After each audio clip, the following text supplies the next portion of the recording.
tradition. Nous voici déjà à l'approche de la Noël, qui célèbre l'anniversaire d'une naissance, celle de celui que les chrétiens considèrent comme un enfant Dieu. Un Dieu fait homme, un Dieu qui se fait petit, humble et fragile et qui naît dans une mangeoire à Bethléem. Ce détail n'est pas anodin. Il annonce littéralement que ce Dieu se donnera lui aussi à manger. C'est là une préfiguration du mystère eucharistique. Bethléem signifiant aussi, mais est-ce un hasard, la maison du pain.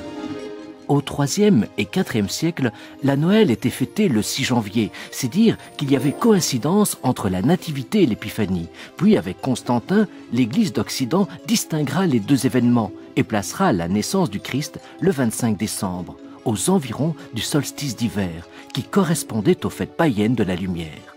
Le symbolisme est simple, passer de l'obscurité de la Noël, les jours sont au plus court, à la clarté de Pâques. Ces fêtes païennes étaient les Saturnales, fêtes du dieu agraire Saturne, et les fêtes du soleil invaincu, d'origine perse. Autour de la Noël s'est très vite développé tout un symbolisme. La crèche, par exemple, nous vient de l'allemand « Krippe », mangeoire.